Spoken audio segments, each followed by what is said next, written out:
welcome. I am delighted to have this time with you, and I am really delighted to have time with a very special person. And I have to say up front, this is a unique topic. This is one you will not find in many or maybe even any Dharma talks. Among other things, we're going to explore sex and what it means to be awake. And I want to ask Rachel a little bit about why that is, why this doesn't show up in the Dharma world. But first, a little bit of an introduction.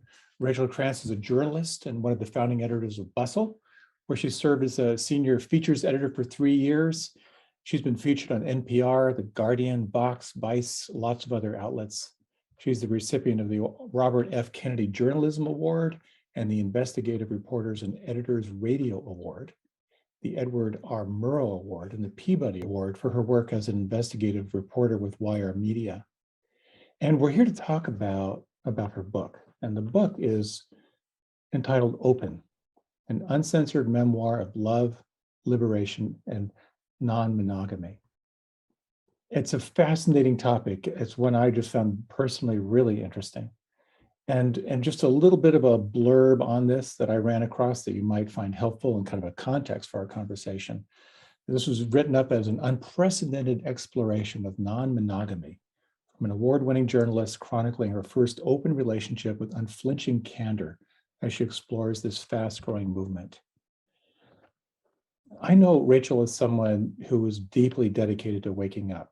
I know her through the Dharma world, and I know that she's so committed to challenging the edges of what holds her back from truth, and it really comes through in this book. So, Rachel, welcome. Thank you so much. This conversation with you.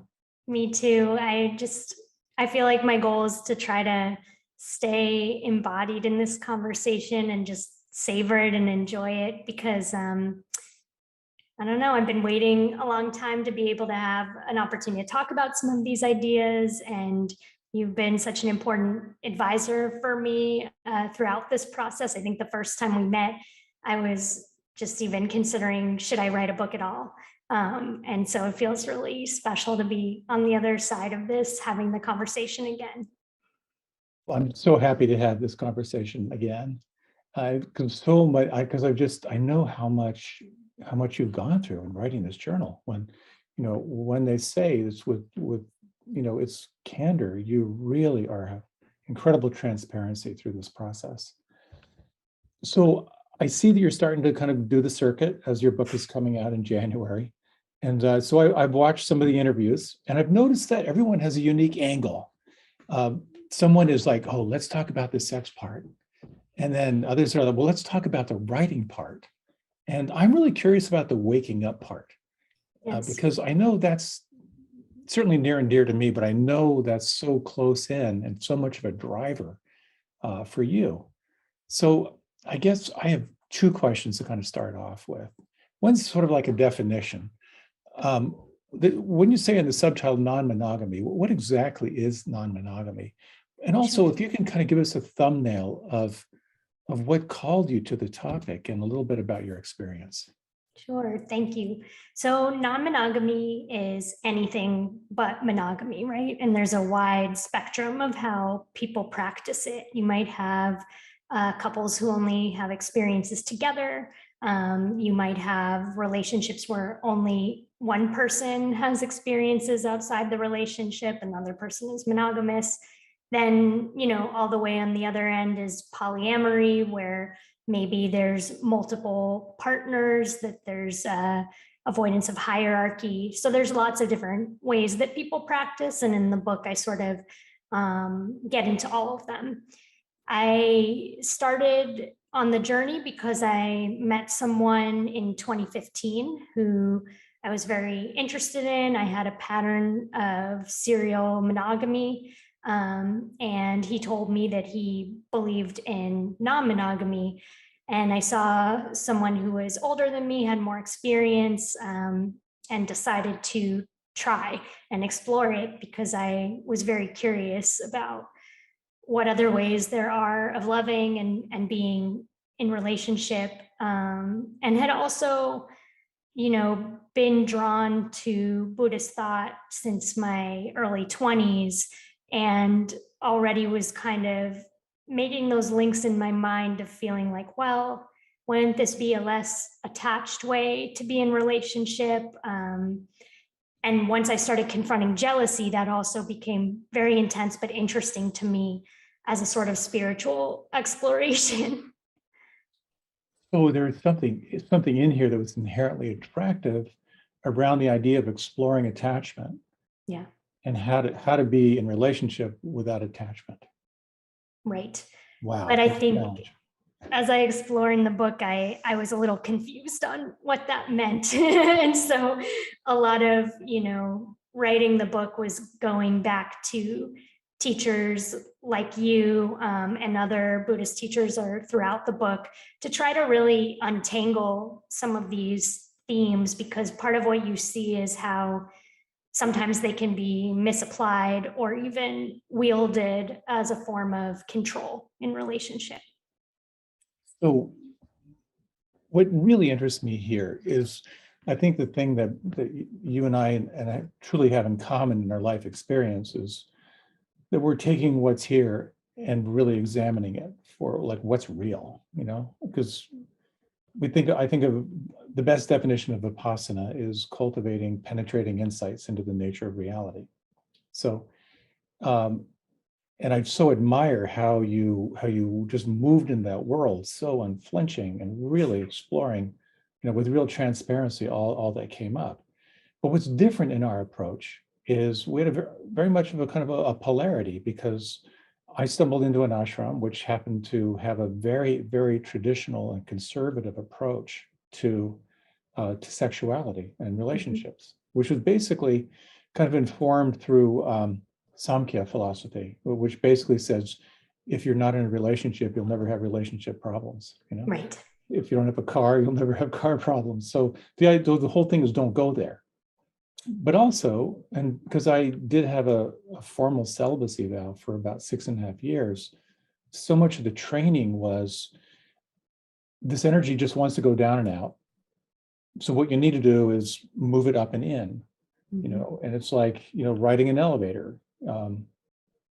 And it was a fascinating journey, but it was a journey of restraint for me, which was full of all kinds of drama and insights, and then attachments to the states that kind of come with it, and so forth. And then I remember running across Rajneesh, Bhagwan Sri Rajneesh, who said, the only way to move beyond the senses is through the senses. It's only through your experience that you can really begin to see into the light of awareness. So when you kind of contrast that, how would you kind of chronicle like the awakening, the awakening of awareness and the awakening of loving awareness? Yeah, it's a good question. I would say for me, it felt like I needed to make myself uncomfortable and kind of go as deep as possible to see that it was too much. That was kind of my trajectory and journey. I think I had the romantic idea as an artist, as a young person, that I just want to feel all the feelings. And the part of a lot of things that didn't appeal to me in Buddhist thought as much was this idea of kind of avoid suffering, because I thought, well, I've always learned from suffering so much, and I never would take back my suffering. And I want the highs, so I'll take the lows, And so I think this journey was a really intense exploration of like, let me see how high I can take the highs and how low I can take the lows. But I think through that, I learned a lot about the value of equanimity, sobriety, periods of deliberate celibacy. But for me, I kind of needed to explore the hedonistic side of things very fully to sort of know why pushing experience to the limit was maybe not the most sustainable or wise path. I kind of had to watch myself deteriorate slowly under that framework of kind of living at a breakneck pace. Well, what I admire is, you're trained and you're experienced as an investigative journalist. So I would imagine there's a very deep curiosity that's kind of informing kind of the world you are exploring. And then Yes. plus, in the inner practice, we have this cultivation of the witness, the capacity to observe without preference, and observe without judgment. What supported you? Like, how did you sustain awareness and sort of sustain presence through all of your explorations?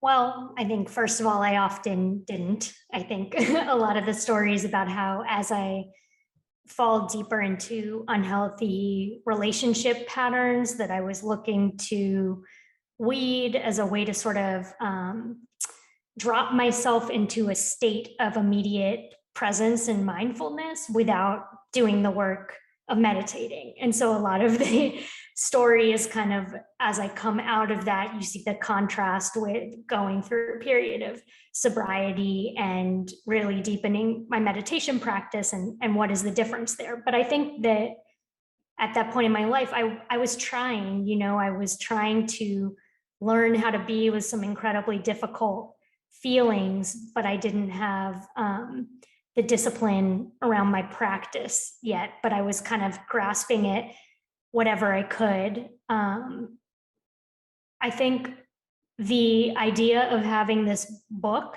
as a potential light at the end of the tunnel became a coping mechanism and a way that I trained myself to be the observer. And it was necessary because the relationship the book describes eventually became characterized by a lot of gaslighting.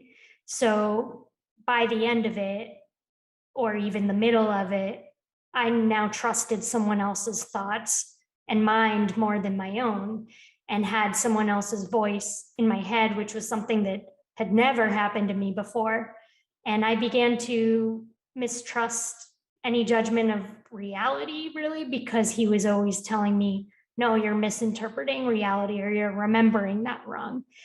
And so I think the idea of this imaginary book was my way, even as I was falling deeper and deeper into that unhealthy dynamic of imagining that someday I would come out on the other side, that this would be for a larger purpose, that I was on some sort of hero's journey. And, quite literally, I began recording things to try to have some sense of solid reality, at the same time as I was increasingly questioning whether there is such a thing as reality, solid, that's, in any way solid. I think the metaphor of the hero's journey is really apt, because it's something you were just consciously called to. And of course, part of the hero's journey is being lost and finding yourself, again and again. It sounds like the book, really was kind of a refuge, for you to kind of come back to a place of gathering and presence and inquiring what really is true. Yes. What would you say, so again, but back to this metaphor of the hero's journey, what were the biggest wins that knocked you off course? Well, I would say the first one was definitely jealousy, which you've done a whole episode on that I think I've listened to a couple of times, and is an incredibly informative teacher. And I never thought of myself as a jealous person. It wasn't an emotion I was particularly familiar with, anxiety, sure, but jealousy, which encompasses anxiety, but so many other things, it's really more like 8 emotions wrapped into one word, was an intense wind that blew me off course and really humbled me, because if you really want to challenge your ego, your childhood wounds and attachments, watch your partner go be with other people, over and over again. And there's a constant shift in what feels dependable, that is very challenging, that's very instructive because it's this lesson in impermanence, right? You watch the jealousy come and crest and leave. You watch, things with your partner and their relationships change, and you're not certain what's coming next, and you have to learn to try to be okay with all that uncertainty. But of course, it's incredibly uncomfortable in a lot of moments. So that was the main thing. Then the other thing was, all the gaslighting and gradually kind of being in this new paradigm where someone was telling me that my perceptions and emotions were not valid, and actually, giving me Thich Nhat Hanh to sort of say why that was, why I should be able to control any feelings that I'm feeling through mindfulness, which I later learned is not a totally uncommon thing. Like, actually, Joyce Maynard has a memoir about her relationship when she was very young with an older J.D. Salinger. And he was into Zen thought as well. And it was a kind of similar dynamic where he gave her, Buddhist texts to read. And it was very much framed as, if you're uncomfortable, like, this is part of your journey and you just need to overcome it. And it was very confusing, right? Because a part of me agreed, for sure, and still does. It was a part of my journey. I wouldn't take back any of it. I did need to be uncomfortable. But something about the way it was being framed and the discrediting of feelings, there was no distinction, like I've heard you and Tara talk about, of real but not true. It was because he deemed my jealousy, not true or not based in things that were valid, it shouldn't even be real. And so that's where the problem was. Yeah. So how did you heal that? Like how did you come to a place of seeing that and holding it in truth and loving awareness, in true truth? Well, very gradually. And then also sort of, I guess, what I call like a moment of awakening, where I realized that there was, a big lie that I won't spoil, that kind of shattered my perception of, the beliefs that have been planted of no one else is going to be as ethical, no one else is going to be as honest. And I saw that wasn't true. So if that wasn't true, maybe all the other things weren't true. And it led me to question that authority. Then the other thing that happened was I went on a meditation retreat that was sponsored for people working in the animal rights movement.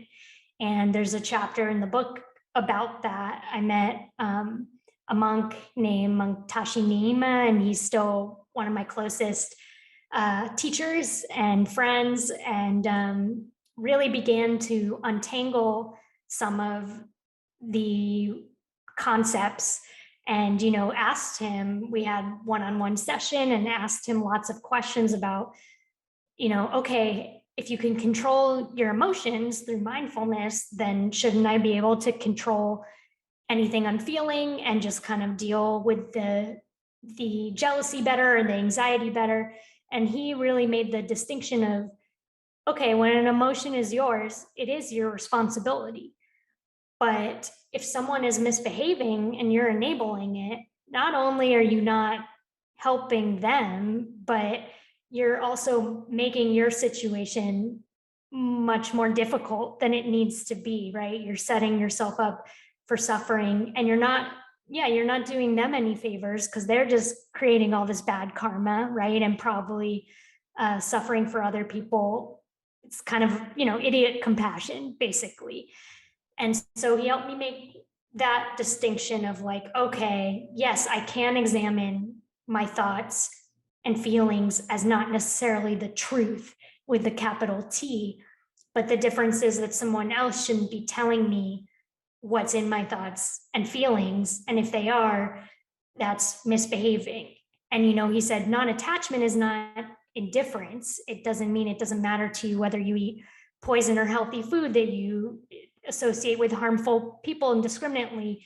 non-attachment actually helps you accept impermanence and move on from a relationship if it's not well suited to you. So that really helped me begin to deconstruct that. And then beyond that, afterwards, I really went into the cave, I guess, into this period of intense solitude and introspection and silence, began having a regular practice, and discovered Tara, really. And I just worked my way through all her podcast archives, and it was such a perfect antidote to so much of the confusion I had around the suffering, and also the way I'd been so associated for several years with the archetypal masculine as being more valid, more evolved, more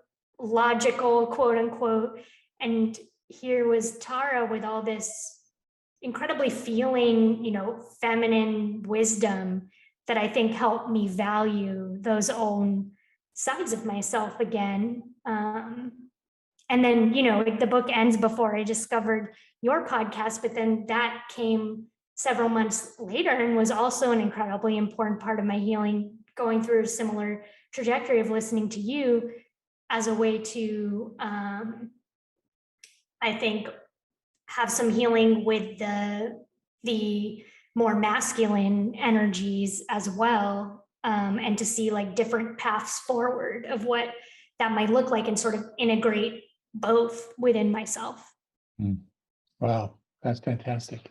I'm really struck by the introversion out, extroversion split. Like we're called to extroversion because it's so stimulating, and we grow and we learn so much. And then when that's out of balance, then we get depleted and we get fractured and we lose ourselves. And then we're called back to the cave. And then too much cave time leads to its own form of delusion. So when you sort of responded to that call to go back into the cave, what was it like for you to kind of like reemerge into the whole inquiry around relationship again? You mean as I was in the cave solitude? I think one thing was beginning to practice rain and really like feel and sit with my feelings without drugs to help me, without the comfort of other bodies to help me. I had a good, I guess 6-month period of celibacy, which for me was as long as I'd had in a while. And by the time I broke it, it felt right. Like it was a conscious decision. It wasn't one made out of loneliness. And so I think going through that period of solitude helped me reframe the sort of fairy tale that I had been buying into for the last several years of this man has come and rescued me, this sort of dominant archetypal man. And like, now I know I've arrived at my adult life. And when that imploded, it was like, wow, I sort of knew all along that was an incorrect fairy tale, but I had let myself lean into it and see like, maybe not, maybe I get to be one of the people it works for, because parts of that really did feel good. And it really did feel good to be sometimes in this sort of very gendered dynamic where the man was more dominant and I was more submissive, and I just kind of had someone else telling me what to do. And that was a big relief after always kind of feeling like an adult from a very young age. But I think once that imploded, I sensed more expansive possibilities, and I had to think, okay, maybe I'm the only person who can really promise to always take care of me. And is there a way I can write a different sort of ongoing happy ending for myself? What would that even look like?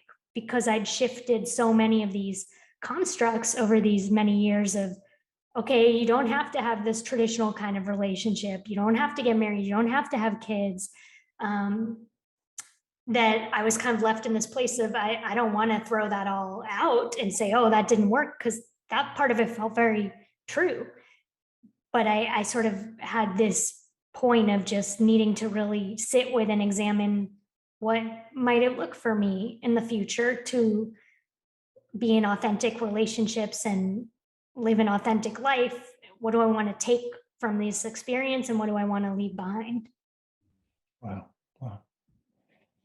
From my own experience of like consciously stepping back, my own period of celibacy was such a time of just seeing on display, all of the conditioning, all of the Mhm. posturing around relationship and um, and the fantasy and all that stuff. And at the same time, living in a spiritual community, also being like pounded, like, do you really think someone's going to make you happy? You really think that?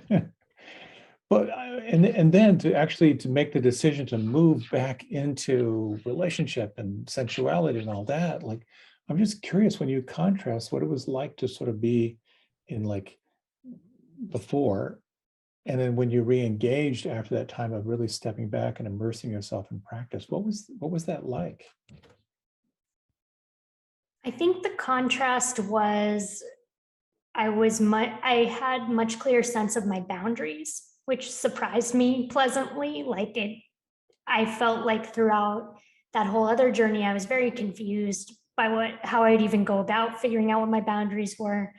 And after that real period of introspection and meditating, and also having had my boundaries so constantly violated, I felt like I emerged with a lot more self-respect, and just kind of a reflexive, instinctual sense, more trust in my own instincts of boundaries. I think I also found, unsurprisingly, that I was able to engage with more self-respect, with less of a sense of like need or demand from the other person, that our relationship fit into a certain box or that they complete me.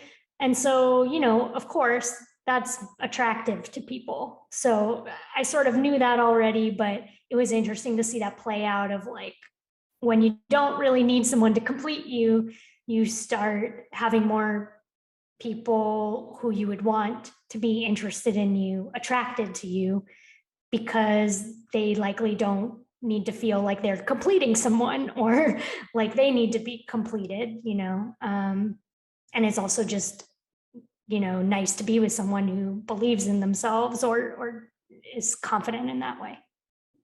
Yeah. You know what?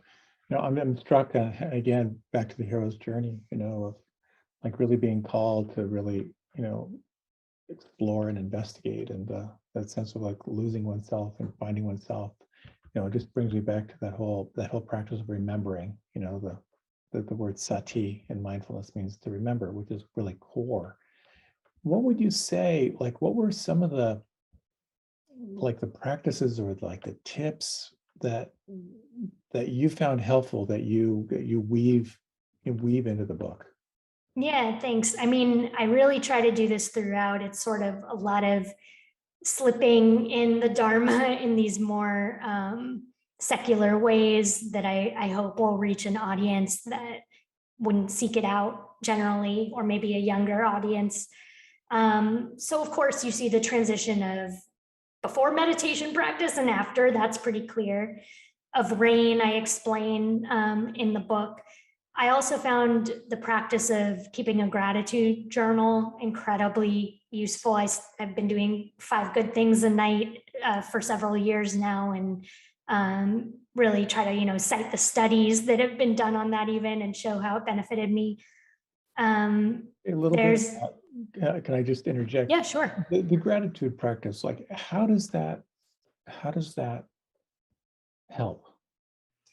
Well, I think it retrains your mind to be on the lookout for the good, right? And I think you've talked about a lot how you tried to do it without repeating anything. And so you started going to just like body parts that didn't hurt. And I relate to that a lot, because I find there's always so much to be grateful for that like what's not breaking down on any given day is just amazing. And so when you do have a harder day, when you just have a practice of looking at all the things that aren't going wrong, that are always beautiful, it's very useful. I think it also, especially having done this over several years, and I keep it in a 5-year journal, which is basically I can see on the same day, the year before, what were my 5 good things.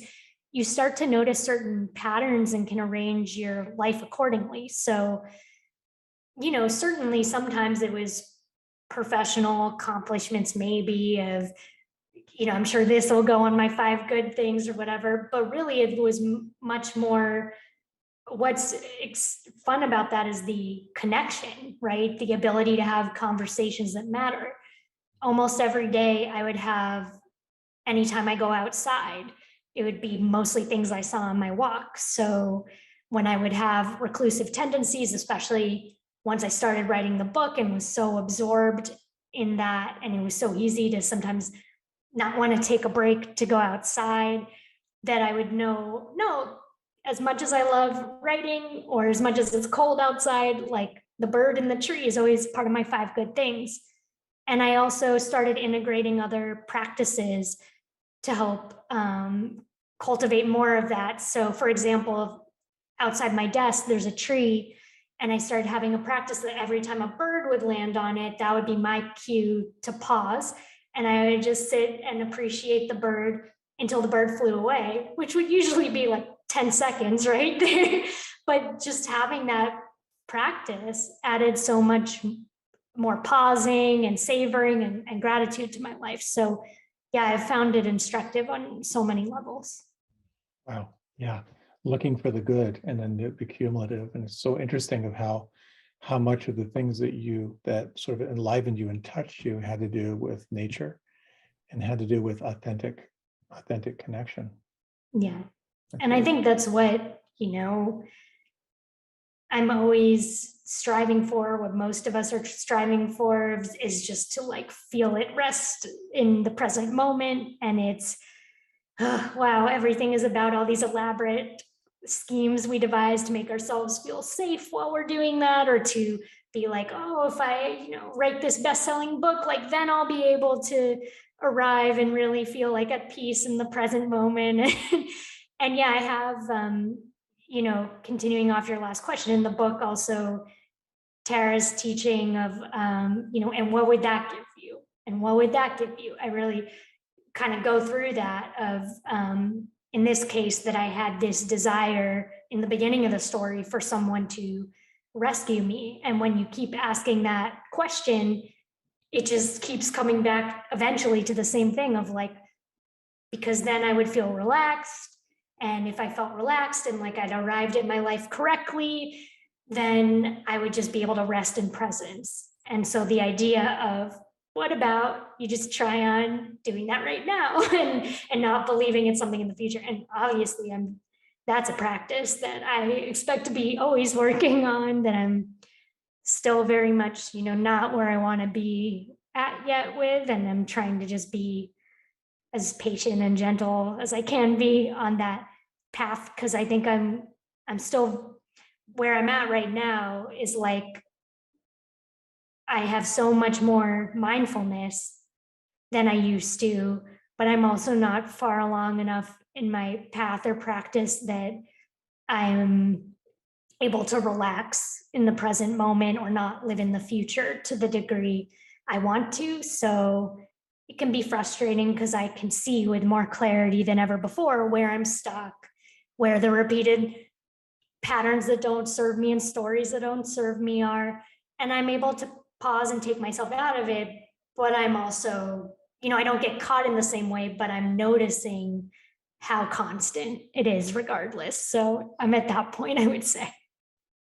So I think, part of the hero's journey is, the call, resisting the call, following the call, being beset by every possible obstacle. And then there's coming home, and it sounds like even though there's still, as we always say in the meditation world, you feel better, you feel your sadness better, your resistance better, your anger better.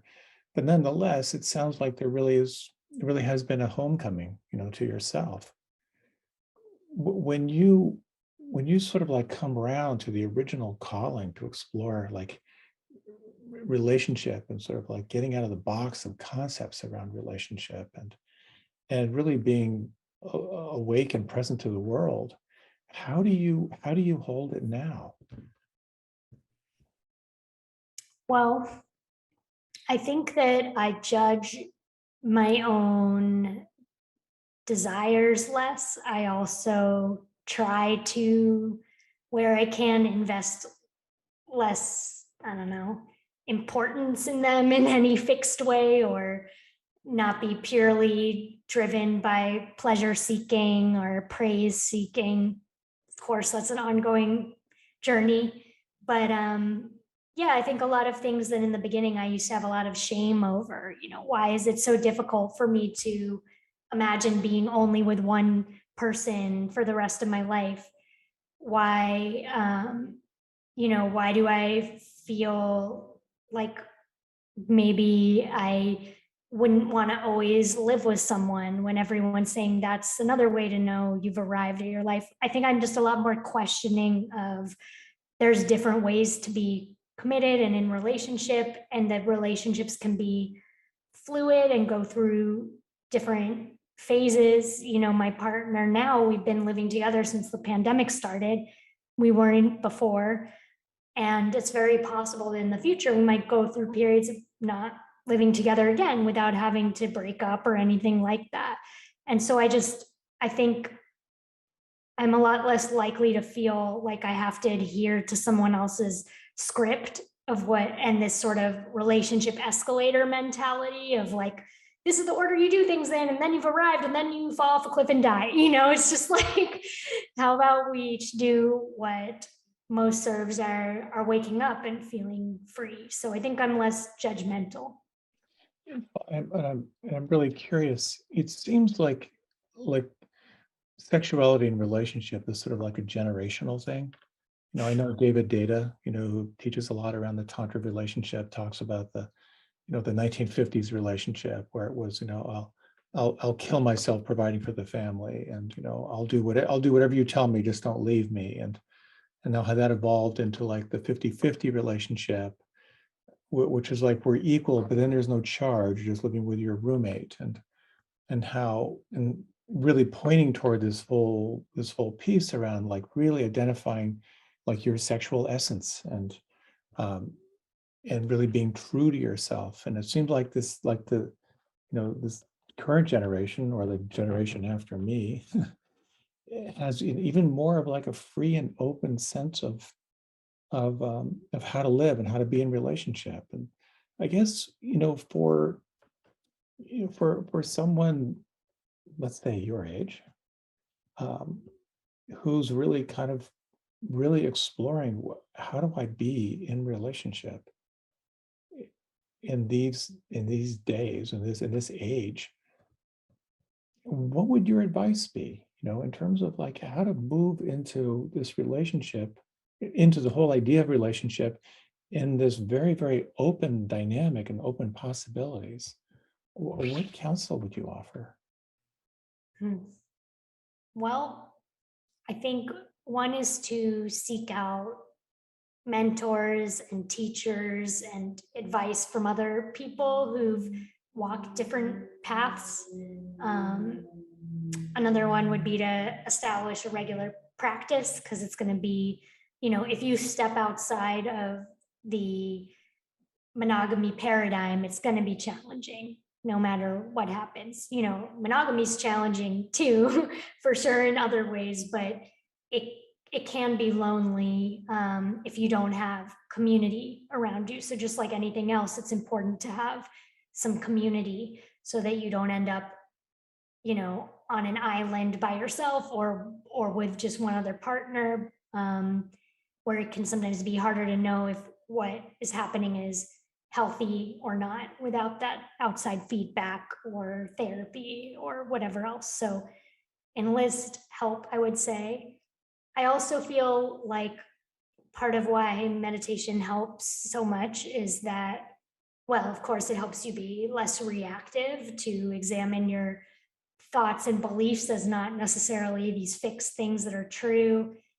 And also to appreciate, yeah, impermanence and fluidity. And so I feel very agnostic, I guess, about my relationships or my sexuality now. Like I don't feel, or I feel like I'm still trying to decondition this long held belief that I'm going to reach some point and then I'll be liberated, or then I'll be awakened, or then I'll be having, the best person ever to complete me, the soulmate. I feel like that's something I'm still working to let go of.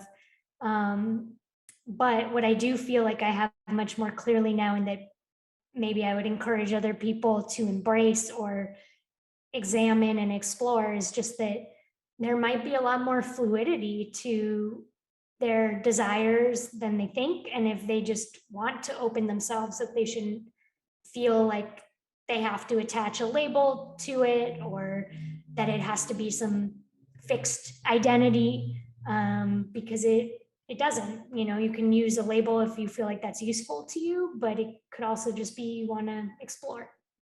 Wow.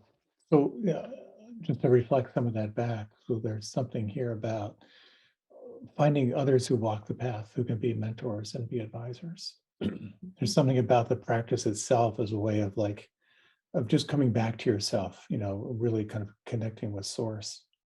And there's something here about community, about being with like-minded people. Mhm. And there's something here about giving yourself permission to let go of labels, because, and I love that, because it's very much like when we have that sense of like grounding ourselves in the present moment, then that actually gives us permission to explore the boundarylessness of our true nature, which can Mhm. definitely be part of our sexuality and how we relate to others. Definitely. Wow, way cool. Thank you so much. Oh, thank I you. just have to say your book was so powerful. Again, part of it was just the incredible transparency that you offered. But also, I just know that it's going to be helpful for so many people who really exploring these very, very deep core issues around. It's one thing to ask, who am I? It's another to ask, who am I in relationship with the world? And I Mhm. just think it's going to be so, so helpful. And I just wish you so well as you bring this forward. I'll put in the show notes all the information. But again, the book is Open and Uncensored Memoir of Love, Liberation, and Non-Monogamy. Oh, Really thank you great so to your much. time. I really appreciate you giving me the opportunity to talk about this, and being open to having a conversation around this topic, because I know that it can be more controversial, and um, it really, yeah, it just means a lot to me to feel recognized as helpful in your eyes. So thank you. Tara and I were talking the other day. We were like, how come there are no Dharma talks on sex? And in many ways, the positive tradition kind of comes out of like the dried up monk tradition.